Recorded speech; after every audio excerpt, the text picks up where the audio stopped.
This evening's program is one of a series of events designed to educate and inform voters. It's being live streamed on the League of Women Voters of the Morristown Area's YouTube channel.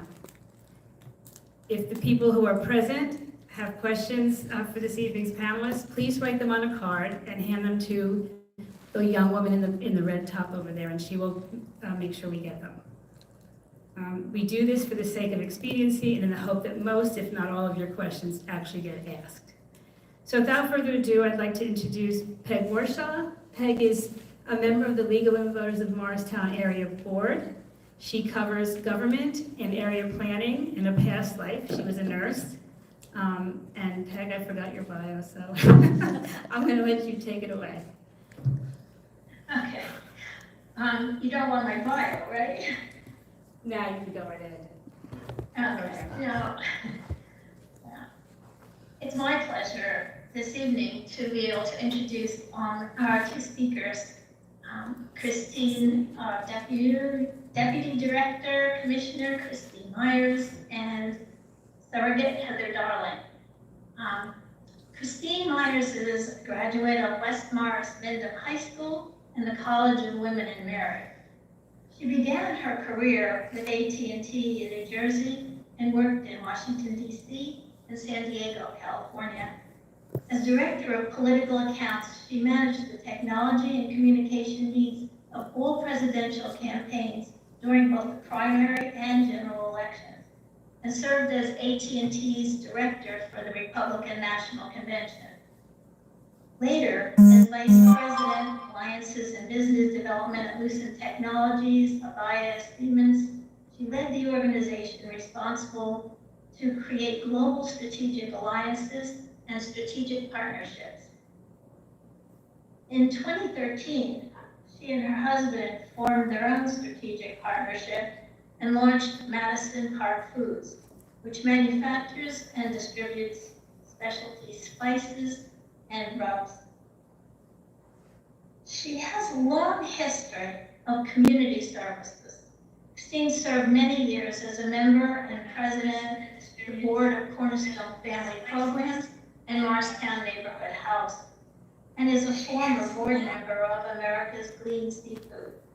Myers is very active in prison ministry at the Morris County Correctional Facility and is the New Jersey co-chair of the Order of Malta, a Catholic organization dedicated to serving the poor and sick. Myers was first elected freeholder in 2015 and focused her skills on economic development, creating the first ever strategic plan for Morris County. She was a presidential appointee to the Office of Advocacy, U.S. Small Business Administration. In this role, she advocated reform and/or repeal burdensome regulations that were straining small businesses. Her appointment ended in January of 2021, allowing her to run for Morris County Commissioner, where she now serves as Deputy Director. She's here tonight to tell you about that role and the role of the county commissioners. Join me in welcoming Christine Myers. Thank you. You want me to use the microphone, right? I didn't expect her to go through all that, but I am old, so it does take on, it takes length. And I had the privilege of working with the League of Women Voters because they handled the presidential debates. So I had a unique opportunity in serving both presidential candidates, and I can tell you they fussed a lot about sharing technology, which I brought them in the room and said, I don't care what you think about it. It's protected. You're going to share it because there's going to be no other way we're going to do this. And it was done. It was beautiful, and they made fun of me in Spin Alley for the rest of the night because I tried to lay down the law, but they listened. A whole bunch of men listened. So that's good. Anyway, I am so delighted to be here, and I'm so thankful that you've asked me to talk about county government because people don't know what it does. And I don't think you really get a feel for it, and as Heather can attest, having been a freeholder what it really does entail until you get in the thick of it, so to speak. So in that regard, let me go briefly over what we do. The county government system in New Jersey is rather strong. So we handle all infrastructure, roads, bridges, anything that has to do with transportation, all in law and public safety. So the court system, the jails, the sheriff's office, all of his efforts. We handle all the human services. Now that's internal, right? And I'll go through a huge number of things that we do internally, but then we work with nonprofits, a litany of nonprofits, which is amazing because we can create this kind of network of care with both of our expertise, meaning the nonprofit world and ours, and we'll talk a little bit about that. We deal with the capital budget, so building buildings, and right now we're undertaking building a new courthouse. You may not know it, but it's rather old. And unfortunately, it's about a big fire trap, and it's not very safe by today's standards. So that has to be done. That will be a legacy project. We deal with general government, whether it's working with the state and how they work with us and how we work with the towns. So there's a huge amount of effort to coordinate the needs of the towns with us. And that, think about emergency services, the 911 system. We started ambulances when I was here the last time because we recognized that volunteers were being fielded during the day. We picked up the slack. And quite frankly, we now have close to 8 ambulances running full time to give that volunteer squads across the county that additional support. Just it's a minor thing that we do, but it's an amazing thing that you have to work through. We deal with preservation and planning and flood mitigation and soil protection. And what else? We deal with the education systems. If you think of County College of Morris and VOTEC, they are huge, critical educational infrastructures, and they are some of the best in New Jersey, if not the nation. So we're working with Tony Iacono on building a new entrepreneur center, and on the vocational school in a career training technical center, which will be built on the campus of the county college. What that entails to get that done, not just the funding, but the strategic planning behind that, and the curriculum, and the outreach to make sure it's the right curriculum, and are we doing the right thing, and is it fitting the needs of the people in the county and beyond? It takes a tremendous amount of work that you wouldn't otherwise even know about. We deal with open space, the Highlands as well. We deal with trails. We now have miles and miles and miles of trails, and a tremendous park system that's over 20,000 square acres. Right, acres, not miles, acres. Right, and then we deal with our own operating and debt budget. So we have a huge process in place to make sure that our financials are always in order, which is why you will not see a tax increase this year. To that end, we support economic development and the chamber. And I know you guys want to talk about what I do as deputy director. I would, along with the director, kind of oversee everything, right? We get involved in everything from all those divisions I just talked to you about to the internal administration organizations, whether they're human resources, finances, legal. We're always involved. So what I thought I would do is give you an idea of what I've done in the past couple of weeks, or the issues that have come up.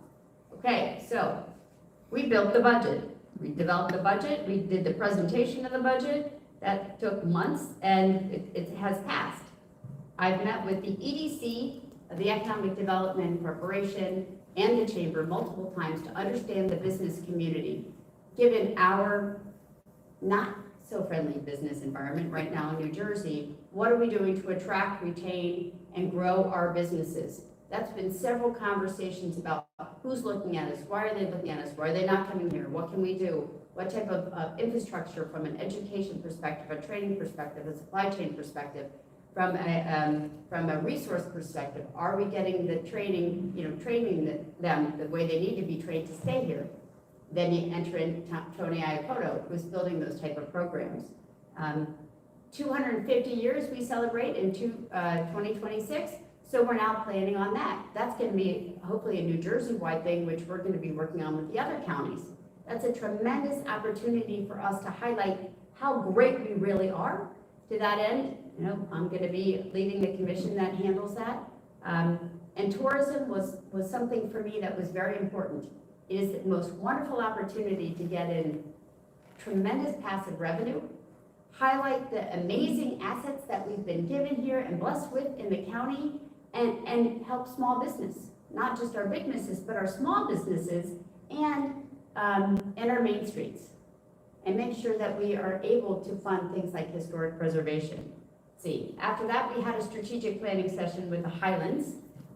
Then we had a couple of personnel matters I can't go into. We met with Congressman Kane about the critical issues that we have around the county, including Picatinny Arsenal. Then we had a Health and Human Services.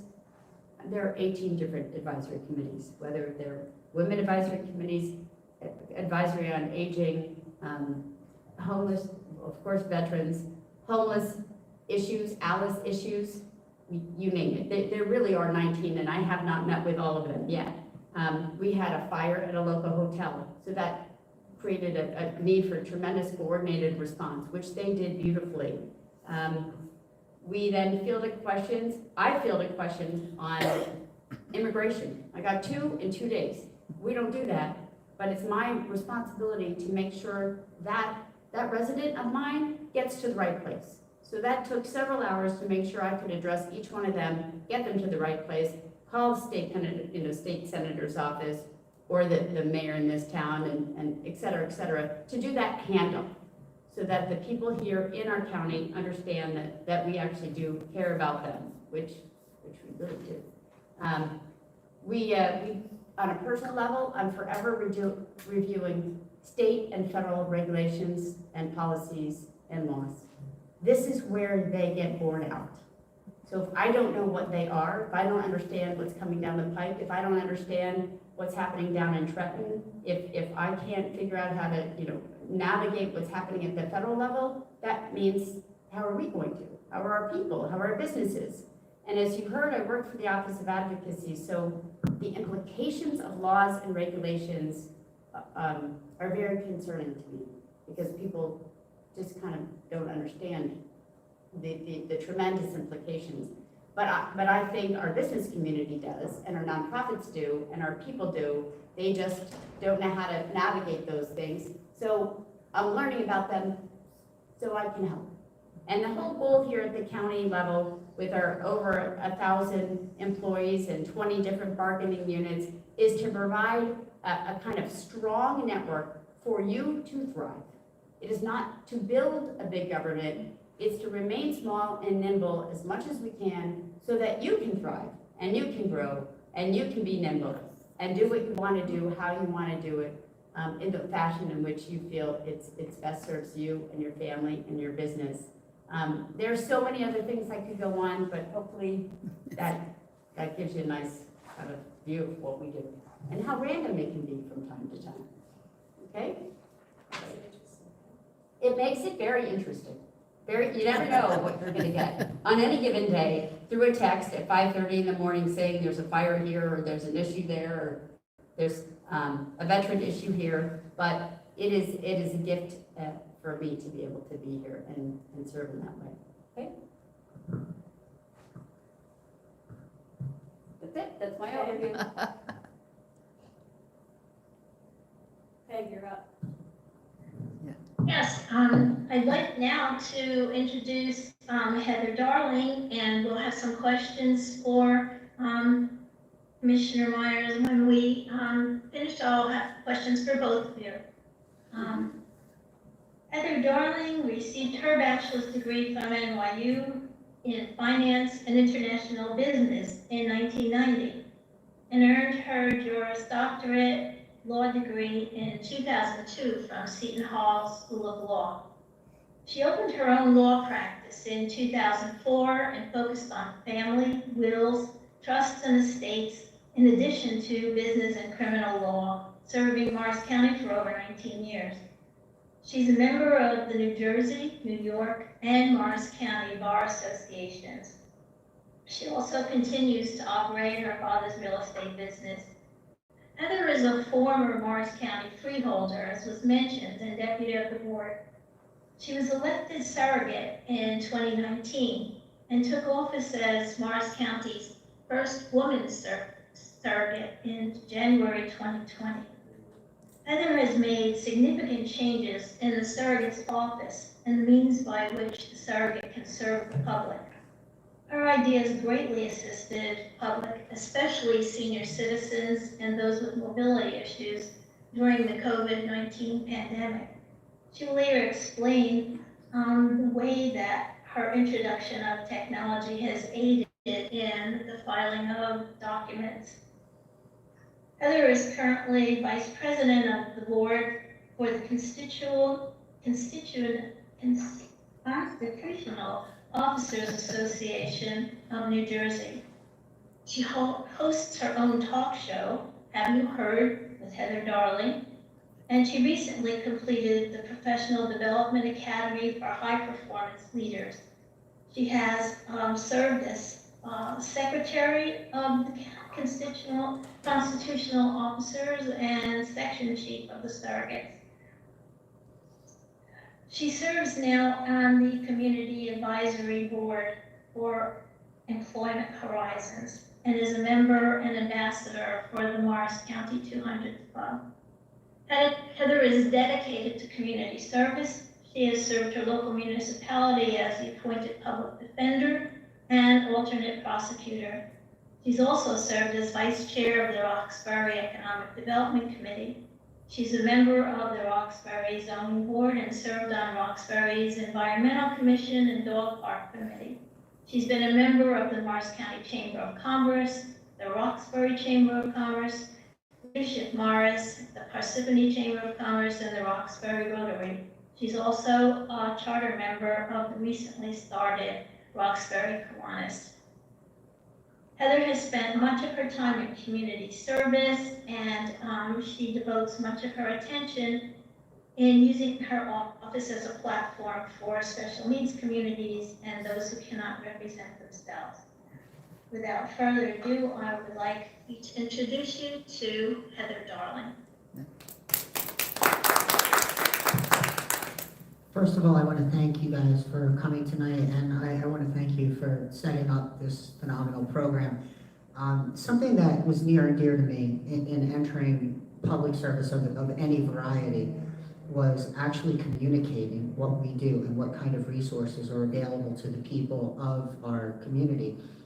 And although I am no longer a then freeholder, now they've changed it to commissioner since I left. I was so good, I retired that and changed it to commissioner. It happened right then, I'm saying it did. So one thing that Christine didn't mention was we actually serve 500,000 people in Morris County. And, you know, in listening to what she said and thinking back to my time on the board, I love what I do, but I love what I did, because it's such an honor to be able to serve the people of Morris. But for me, you look at the surrogate's office and you say, wow, you guys do guardianship, probate, and adoption. That doesn't mean much, but it does, because we touch the lives of every person in this county at one time or another. And in reality, it's something that is a great need. Especially, I walked in March of 2020, right before COVID. So you can imagine how essential we became at that point. So guardianship, we don't hear court matters. My title is judge, but it's a title. Those matters are heard in the Superior Court. But if you have a child that has special needs that's becoming an adult, you need to have a guardianship over that child in order to be able to help them with their affairs. Same as if you have a senior with Alzheimer's, dementia, or just general issues where they need a little bit of help, whether it's financial, which would be a guardianship of the finances, or you have a guardianship of the person, if they're not going to medical appointments and things like that. Guardianships are designed to be very limited as opposed to expansive, because they want people to have the greatest control over their lives that's possible. Probate, everyone understands. You have a will, you probate the will, you get letters testamentary in the event of the death of a family member or loved one. And if you don't have a will, then you go through a process called administration, which is sometimes a little more complicated, but there's something called the laws of intestacy. You can be appointed the administrator based on lineage and relation, and then inheritance is also lineage and affiliation to the individual, but it's not always what somebody would want in their will, especially when you have second marriages, third marriages, children from multiple marriages, you have stepchildren, all these things, it becomes very complicated.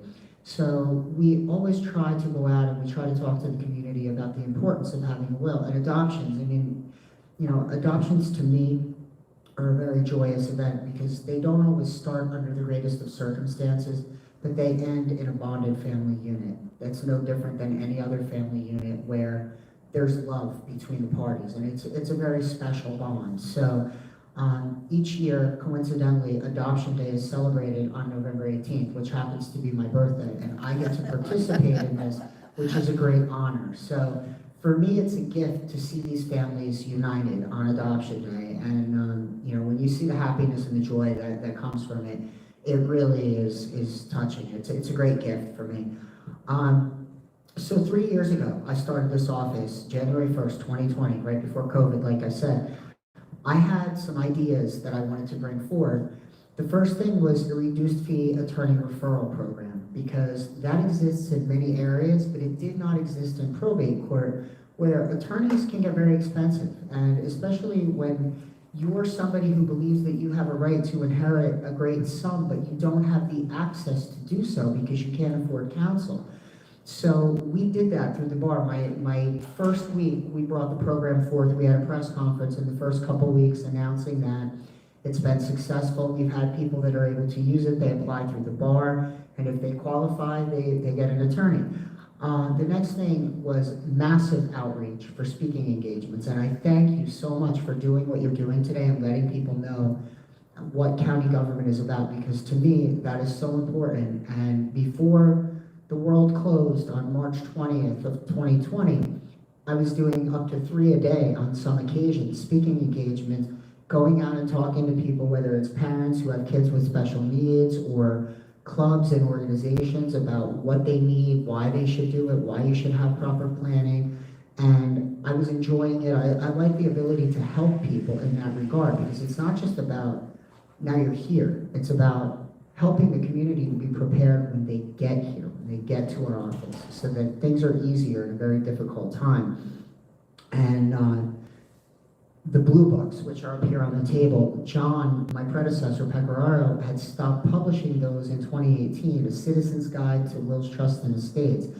And that book, to me, was invaluable for my clients, because you don't need a lawyer for a basic will. If you're a family and there's no contention, you can go to the surrogate's office on your own, but then what do you do after that?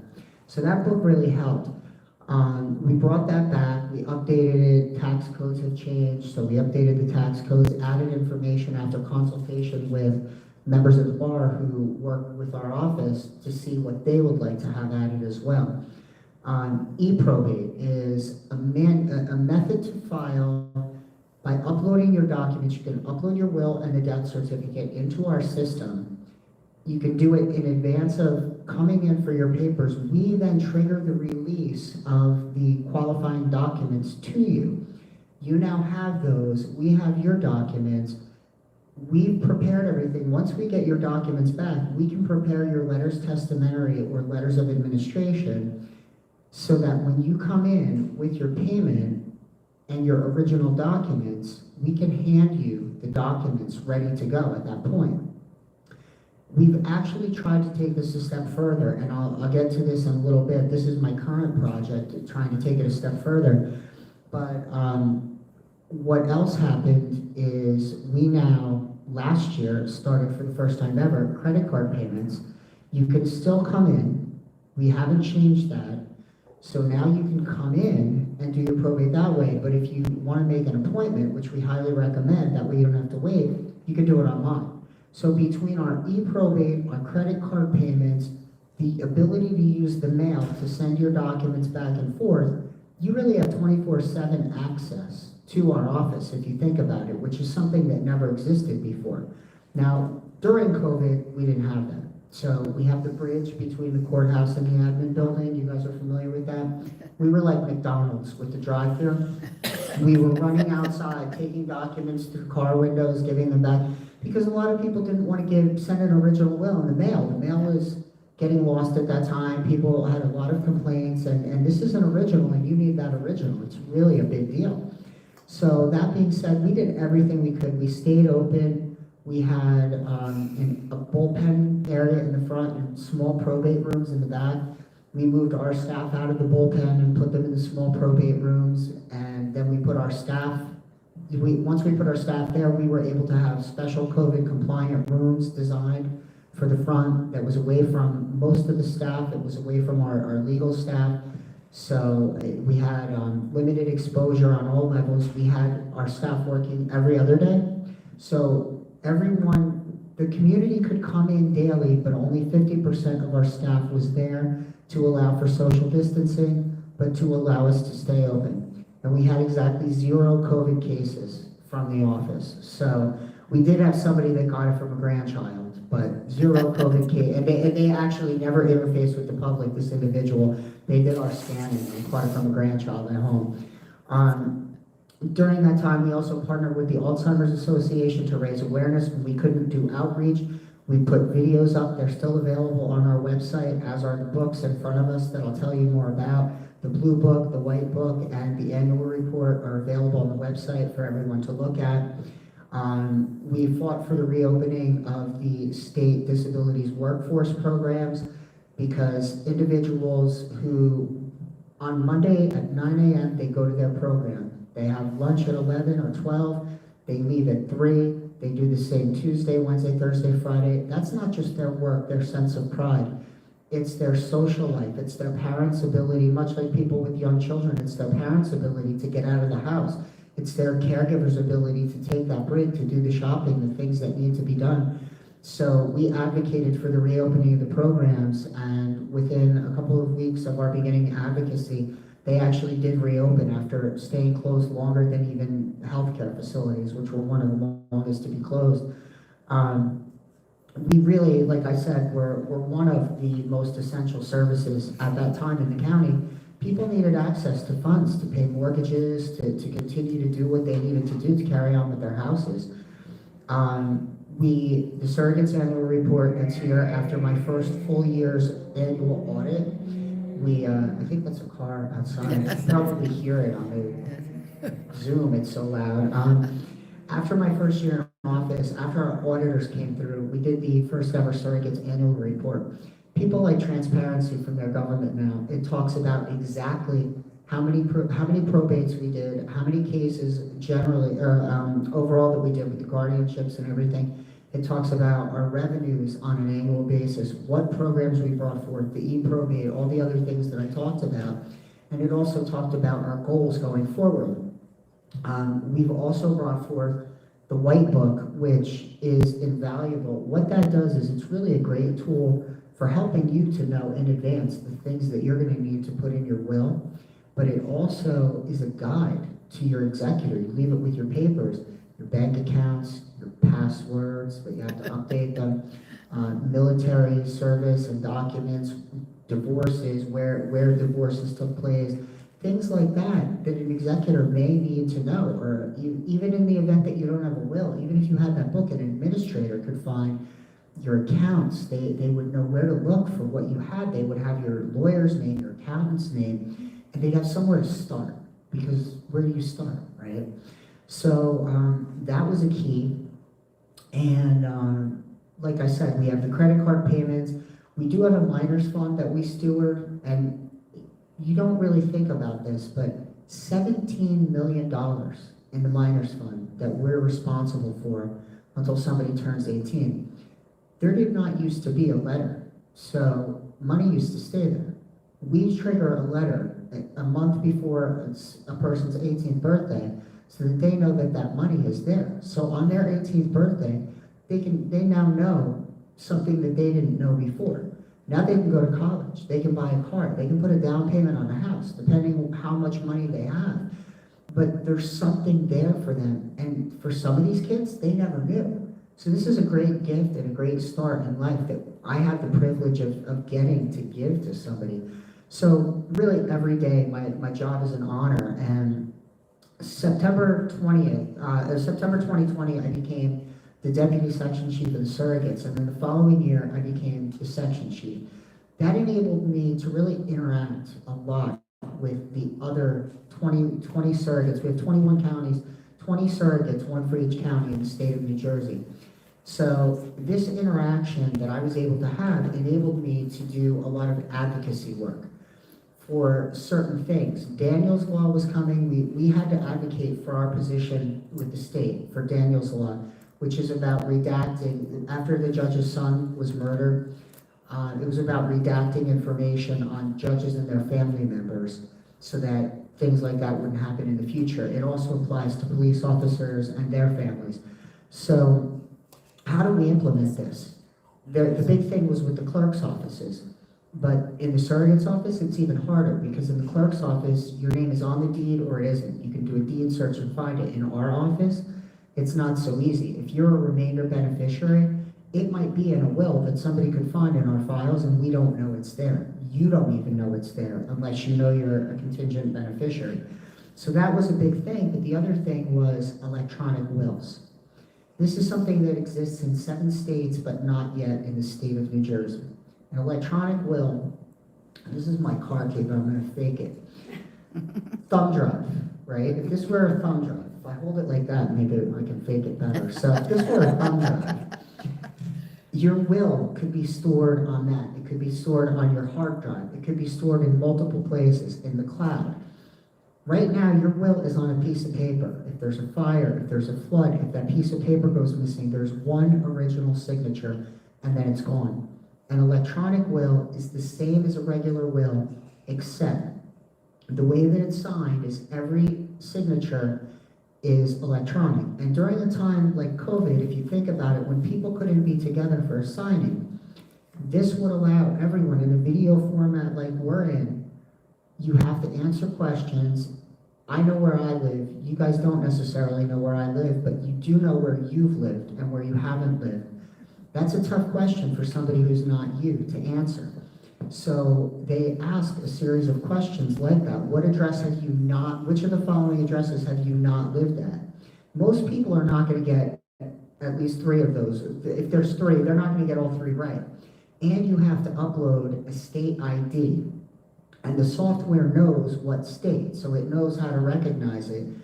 And your witnesses would also have their credentials presented. So it's a very secure format. Now, what does that mean? One, they exist, and somebody's going to come to our state with us. Somebody's going to come to our state with one and pass away here in our state. Myself and the other surrogates have no way to deal with that. So now it has to go to court. That's at least $10,000 by the time you get through the court proceedings. For something where an individual had a will that was valid, but not valid in the state of New Jersey, and there was no procedure. So now it had to go to a judge. The family had to wait to get the money. They had to go through the process of spending money to get money. And it's very difficult. That shouldn't be the case. But let me one-up that. Now we have our e-probate platform. So now you can submit that. We can trigger the documents to be automatically sent to you. And we're working on DocuSign. We're working on getting DocuSign. So Christine works with the legislators. I actually get to too, which is a great honor for the surrogates, or as a surrogate, because it's not something that we really get to do.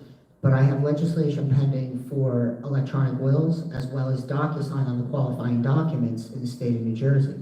So I went and testified before this. It's bipartisan. Senator Panaccio and Senator Stack.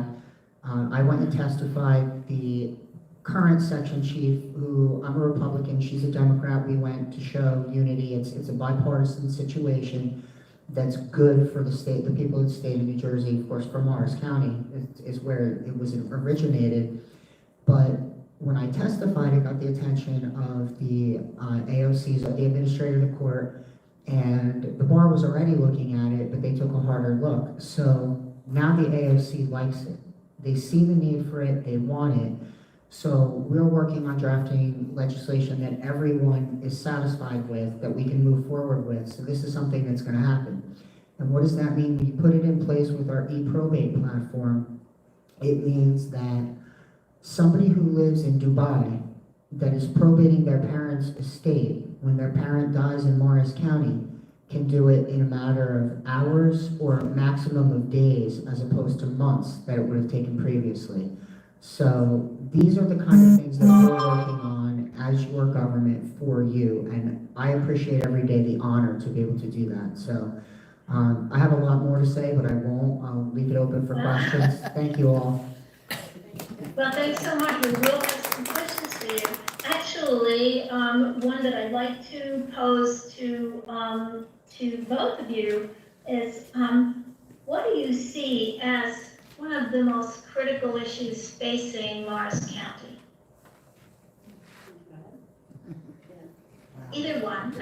All right, so Christine's flipping this one to me, and I'm the surrogate, so. On my own, I just wanted to go first. Critical issues, I mean, to me, I think the most critical issue for us to get done is, like I said, in my office would be this electronic wills and this ability to electronically sign the qualifying documents.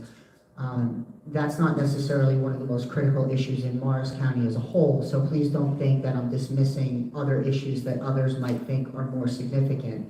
But as it pertains to my office in particular, I believe that that's the most significant.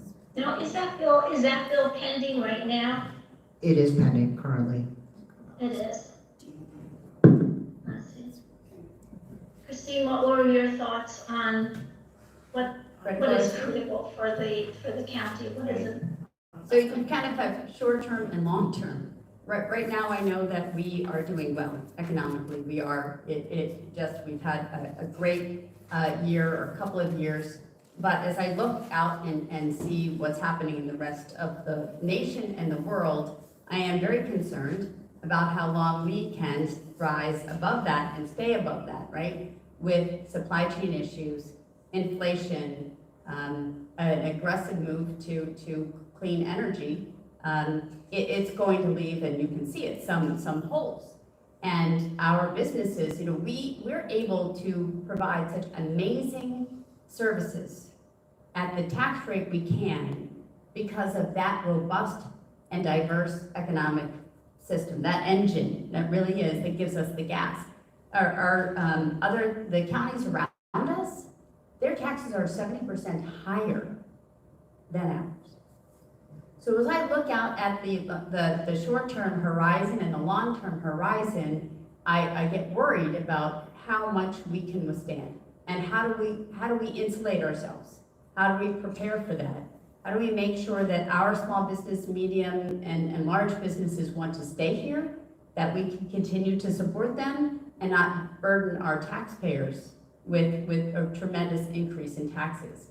On the human services side, we're dealing with homelessness. We're dealing with an increasing ALICE population, which is asset limited, income constrained individuals and families. We have a drug issue on all fronts. I mean, I don't have to tell anyone and go through all of this, and we've got a number of programs to address that. But as someone who lived here when they were little, I feel a sense of strain on all of us, on what life is like here, as beautiful and bucolic as it is. So I kind of balance out the short-term human resources and the short and the long-term economic resources, without which we won't be able to do the things that we're able to do. So for me, those are the two issues that I would see. I know that the commission has been approached numerous times by a number of nonprofits to ask for a resolution establishing a homeless trust fund. can you fill us in a little bit about where that is? Sure. And maybe explain what it is for folks who might not know. So the Homeless Trust Fund is a concept that it takes fees. You know, when you do a document fee, when there's some fees that go through the clerk's office, that there is a small fee, a portion to that or extra that goes to homeless efforts and those people who are in need. It covers a wide-ranging panoply of soft and hard services, from healthcare to food to childcare. It's really, in some ways, very large and amorphous because it's so diverse in what you can do. Kathy DiFilippo was spearheading that when she retired, so that kind of passed to me and to Thomas Strangelo and Doug Cabana. So we actually have been doing a lot of work recently on what do the numbers look like? What could it be? What is reasonable? What is right? What things can we account for? Because one of the biggest things that we are concerned about is transparency. You can't just spend money, take money from our residents and our businesses and taxpayers, and then just say, you know, it's going to help homelessness, or it's going to help families. You know, we are accountable to make sure that we use every dollar prudentially. And so we are in fact meeting again on Wednesday to understand what avenues we have, what does that look like, what would it mean to those we would be helping, what does it mean to the taxpayers who would be asked to pay those fees? Is that reasonable? So we're running those tracks right now to see if that's something that we can do.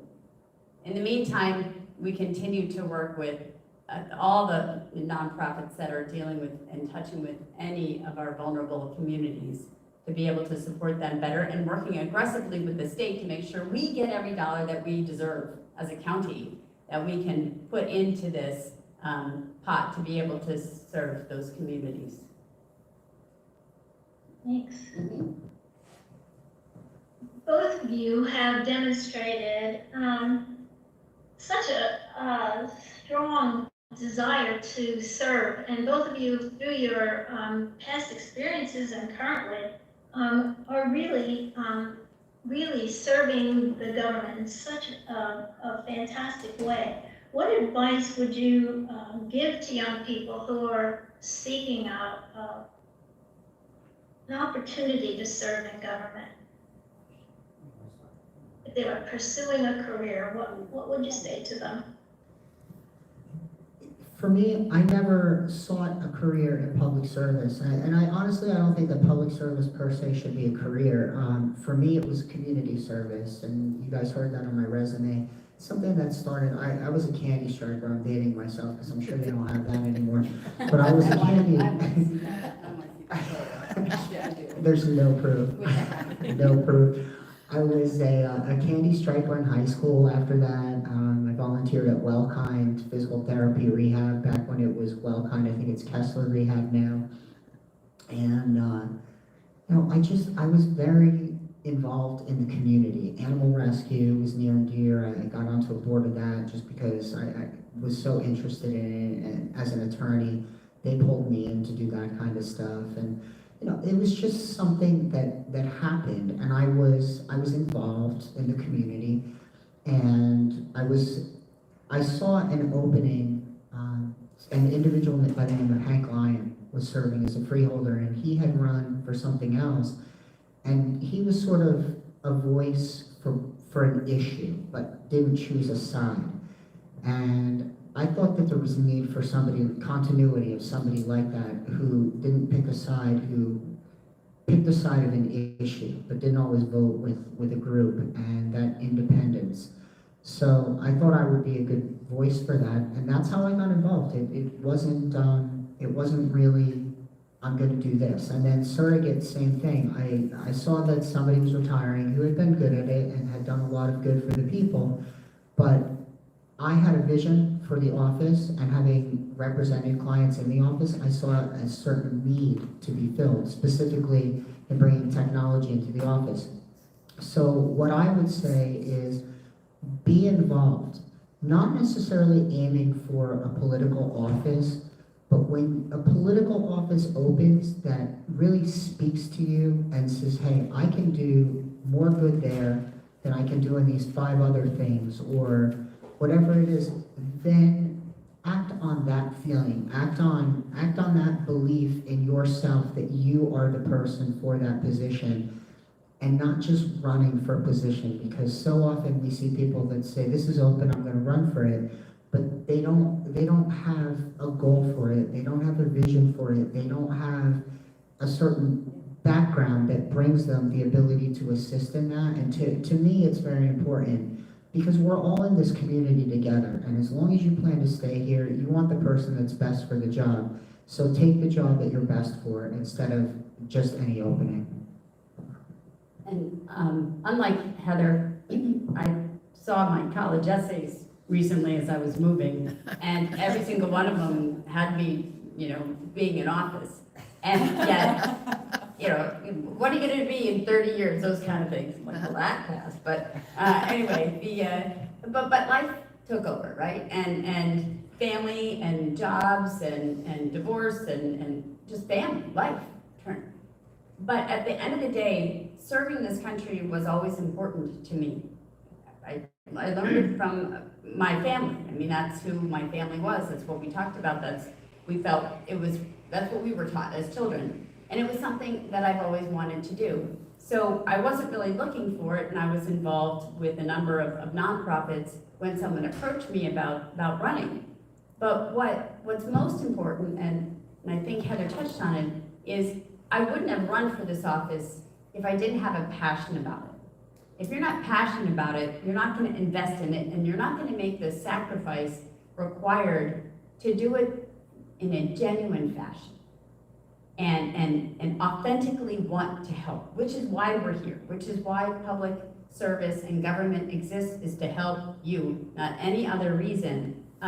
So find an issue. Is there an issue you care about? And learn about it. I mean, the federal government is radically different than a state, county, or a job like the constitutional. So, you have to figure out where you're best, where you want to learn, and where you feel that you can give the most without compromising yourself as well. And at all times, be willing to walk away. And if you're willing to walk away, and you're willing to say, I'm gonna trash my reputation because I stand on this and get kicked out, that's when you know you're in the right place. When you're willing to compromise all those things, don't do it. It's not the right place. And but it can be it's the best non-job job ever. Well, when you see the number of ordinances and resolutions that come through and the amount of homework that needs to be done in order to be able to really address them in a coherent way, I can imagine that it's more like a job at some times. All the time. All the time. Are there any questions from folks who are in the audience? Yeah, there are, Peg, and I'll address them to our speakers. The first question was for our commissioner. You said you have a role in federal and state law implementation. Please expand on this. What kind of laws, federal and state? What resources are used from the county? So kind of a multi-level question. What advocacy does the county use in the federal and state arena? Okay, so we don't implement laws. We are on the receiving end of laws. We are on the receiving end of regulations. So learning about the federal laws in place and proposed allow us at the county level to think through what that implementation and the repercussions and impact would be on the county. So that's both at a federal and a state level. As far as the resources go, you're looking at them. and some of the resources we have, right? So whether they are personnel issues, we have a tremendous county staff, and they of course have expertise. So if there's a change in, healthcare or, I'll use my own example. food labeling. FDA is changing these things all the time, and they impact anyone and everyone who touches food, from a restaurant perspective, to a small business, to a large business, to the difference between whether or not you're in a farmer's market and you cut a slice of apple pie and I hand it to Heather, or I wrap it and give it to her. That requires different labeling. I don't have to label it if I just hand it to you. If I wrap it, I have to have nutritionals and labels and all sorts of things, right?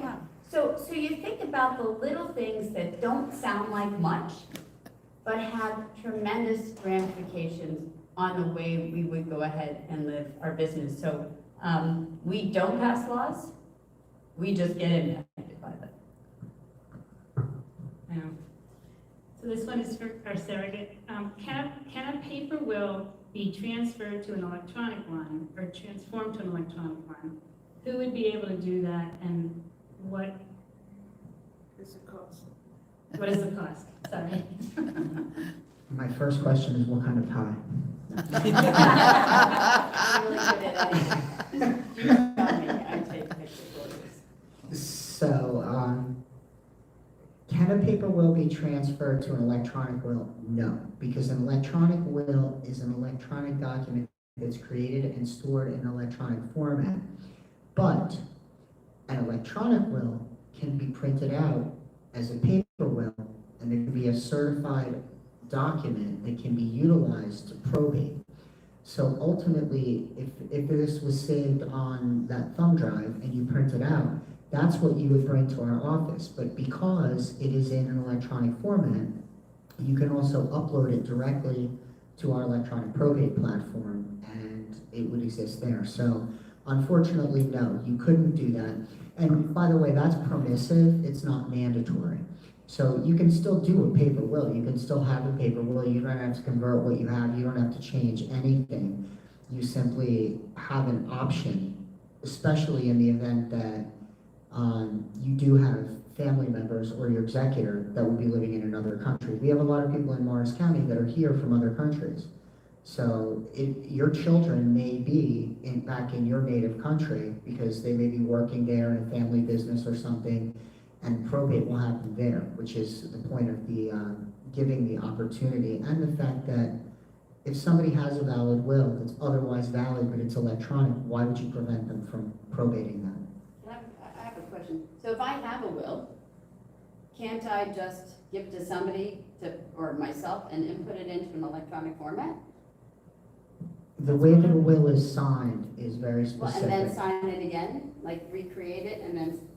Yes, Okay. but the signing, the notary portion of this, Right. whether the notary is an attorney or the notary is a notary public, the signing has to be, for it to be what's called a self-proving will, it has to be signed by the testator in front of the two witnesses. Everybody sees it at the same time, and the notary sees it at the same time.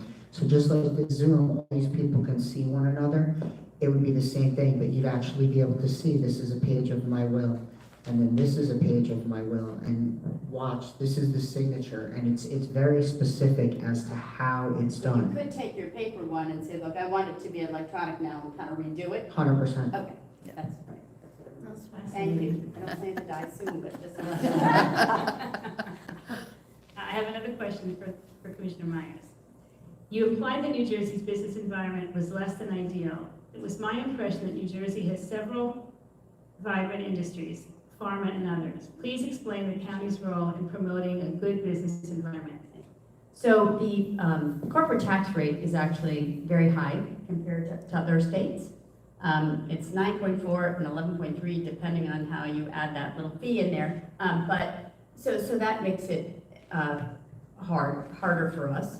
We have a tax structure, and we also have a regulatory environment that is more aggressive than many states. So when a federal law passes and they promulgate regulations, states have to adopt a regulation that's equal, right, to the federal. Sometimes we're just overachievers. We just make it, better. So we do have very strong industries. Pharma being one of them, and here in Morris County, what we're trying to do with and through the EDC and the chamber is create kind of an ecosystem, not just of the large pharma, but there's so many tertiary businesses and tangential businesses off of those that could create these little satellites and constellations that fit into this whole pharma economy, which is what we're trying to do. So I just met with Megan Hunter a couple of weeks ago, and the Craig Schlosser, who now works at the EDC, and we were just talking about that. Where do we see the holes? Where do we see the fit? What type of education and training do we need to retain our young people so we don't send them to the world's best schools and they leave us? What do we do to get them back? What do we do about transportation? What kind of manufacturing and supply chain things do we have to care for? What kind of land do we have to have? What kind of buildings do we have to have? What kind of transportation to and from the airports? All of those things are just some of the things that we think about. So a new website is being launched. We're tracking the number of visits to the EDC site. We're looking at patterns of corporations and who they're hiring. Are they going, are they working via virtual? What do we need to do, not just for pharma? Manufacturing is also huge. Consulting is huge. So all of those things are something that is constantly looked at. And how do we rise above some of the obstacles when people look at us versus Pennsylvania, or us, where the taxes are lower and the corporate tax rate is lower, or North Carolina, where they don't have as strong, or Midwest, where they don't have as strong unions that at times can adjust the way people work, and the cost of that. So those are just some of the things that we're constantly doing, and tourism is one of those, I think, hidden gems that we need to tap. Rockefeller came to Morris County before he went to Colonial Williamsburg. And he approached us about the same concept, and we said, no thank you. So think about how many assets we have.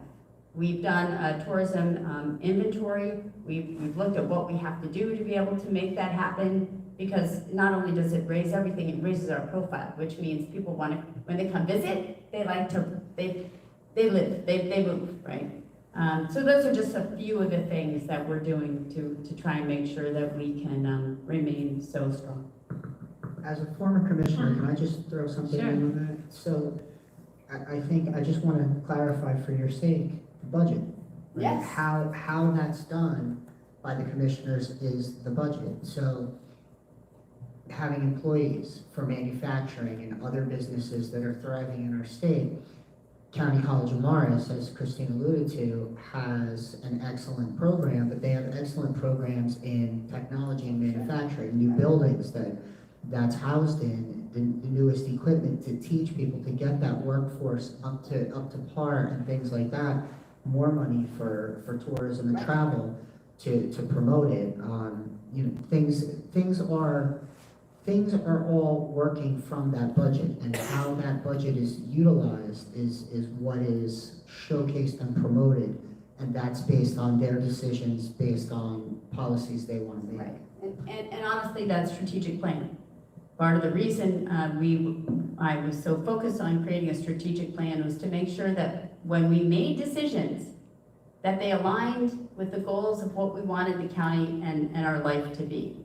In all facets, whether it's health and human services, whether it's economic development, you were there, just community, what we wanted community to be, to preserve Morris County as well, to make sure we didn't overdevelop, all of that, so that when we build these budgets, they hang together, they make sense, they're aligned, and that's a way for us to stay aligned. So, thank you. One of the issues that comes with development, with a lot of the mixed-use development of property, is the dearth of affordable housing. So in some instances, if we have, the jobs and we attract the people, we also have to be able to have them, maintain a lifestyle in an affordable rental or purchase. Yeah. That's right. And that's another issue that we talked about. And then we talked about the mandatory, housing that we have to, that our municipalities need to meet. But we also recognize that there are towns in our county that are pretty darn rural, and there's no transportation. So how do you manage that? You're building low-income housing, which is fantastic, but we don't have the wherewithal to build a transportation infrastructure to care for that, to make that, a viable option. So there's, again, everything we do has a positive and a negative. And there is, that's the challenge, really. You have NIMBY as well. What? You have NIMBY as well. Yeah. Thank you. Another question we were given has to do with something that's we all are concerned about, and that's New Jersey's high property taxes. It's discussed that with 565 communities in New Jersey, there are redundant costs. What can the county do to help in the merging of services with all these municipalities to cut costs? Just real quickly, we have a strong home rule. Municipalities want to be municipalities, and in some ways, I don't blame them. You move to a town because it has a certain character, and coming from San Diego, coming from Northern Virginia, I don't want to go back there. This is amazing. You go to, Madison, and it's got this amazing little downtown, and you go to Butler, and it's got a feel all to itself, and on and on and on. And that's a beautiful thing. I mean, I just can't tell you what it's like to live somewhere else where that isn't the case. So we cannot force people to share services. What we offer and look at all the time is bringing our mayors together and our councils together to say, what can we do? How do we help? How can we leverage something that we're doing at the county, like the health official, to be able to serve multiple towns, and encourage them to look at those ways too. Courts is one of them. DPWs is another one. Some of their police and fire and rescue services are another. So there are avenues. I would suggest that you can't, that forcing people to do that doesn't work as well as with them naturally coming to their own. And most of our taxes, as we know, is because of school and the appropriations around the schools. So if that would be a whole different ball of wax if that was different. But we actually do work on that issue with our towns all the time to look for opportunities. If I can add to that, I know that was discussed on a county level, but it was discussed on a state level. We attended state conferences where that was being proposed. Sweeney and Oraho, Senator Sweeney and Senator Oraho were really leading the charge on that, specifically with regard to education, where you have so many multiple layers of administration that the money goes to, and how much is going into the classroom when it really could be going there instead of to the administrators. I know my school, I live in Roxbury, we have more administrators than we did when I was there and less students and more issues. It's sort of an inverse situation based on the funding that's going to it, what should be happening. So that's one layer, and education should be education. It shouldn't be about home rule on that, No. because that's not your parks, that's not your community, that's not your main street, that's not your downtown. So that would be one, and then as Christine mentioned, the shared services. Through the sheriff's office department, they have the canines, they have the communication center has the radios, and which are critical. they do forensics and multiple other things that take that away from the towns. The towns can opt to have it. Some of our larger towns like Parsippany do opt to have it. You opt out.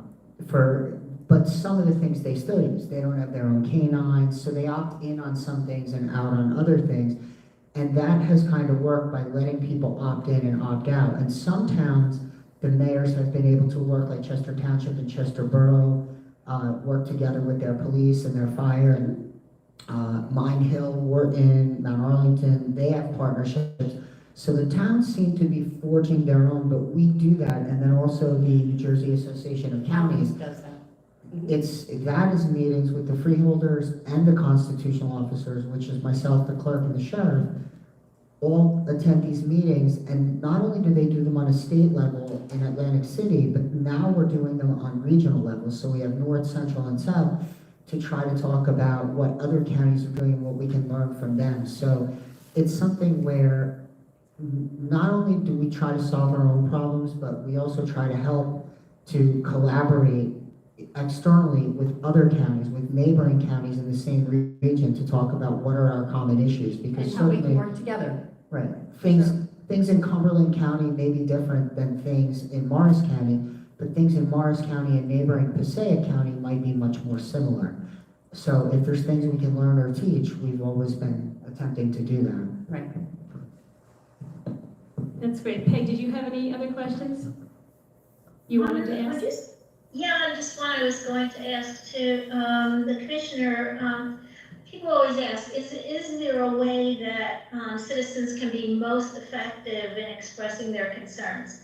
Should they come to the meetings? Should they just email? Is it more effective if they do attend in person? How do you see that? They're all effective, but the most effective, efficient way is to make sure that when you speak to us, you know what you want to say. What is the ask? And it's, concrete examples and what is it that you'd like us to do and why, and make sure that when you approach the counties, and sometimes you don't know, right? And that's fine too. And that's great. I was talking about efficiency. If you don't know, come and ask. Email any of us. If you email any of us, we'll get it to the right person, even if that's outside the county. So I would say there's not one way or another. It's depending on your schedule and what the issue is. But for sure, most people have our cell phone numbers and they call or they text, whatever, and that's fine, and that's great. All I'm saying is that if you do know what the issue is, like let me just say that the homeless trust fund people, they know. They know. So, and at times you don't know where the issue sits, just ask, and we'll be able to direct you if it isn't us. Thank you. Sorry, guys. Excuse me one more. I should have brought Nancy, my I think that most of the questions have been, all of the questions that I had have actually been answered. Terrific, and we also got some great questions from our audience as well. I just wanted to thank everyone for participating. Peg I short-shrifted you on your introduction. I think people should know that Peg is our government, I said this earlier, government and area planning director, which means she is the lone observer. She attends all the county commission office meetings. She attends several local municipal meetings, and she informs the rest of us of what's going on to keep us abreast of what's happening and we really do appreciate it, Peg, and thank you for taking on this presentation and asking the questions. And I wanted to, again, thank our panelists as well. I think we've all learned a lot more about the county commissioner and surrogate and what they do, which is exactly why we decided to do this program. And I have a couple of public service announcements. Registration deadline for voting in the 2023 primary election is May 16th. You can register to vote if you're a U.S. citizen, 17 years old, with the understanding you may not vote before your 18th birthday, have been a resident of New Jersey County for 30 days before the elections, and you are not currently serving a sentence of incarceration for a felony conviction. Individuals on probation and parole are eligible to register to vote. Due to a recent election law change, unaffiliated voters who automatically receive a mail-in ballot for all future elections will not receive a mail-in ballot for primary elections unless they affiliate with either the Democratic or Republican Party prior to that. The deadline to affiliate is April 12th, so it's coming up. So if many people are unaffiliated, more people are unaffiliated than are associated with a specific party. If you're unaffiliated and you want to vote in the primary and you're getting a mail-in ballot, you need to register within the party between now and April 12th. So, and of course, we hope you all do vote on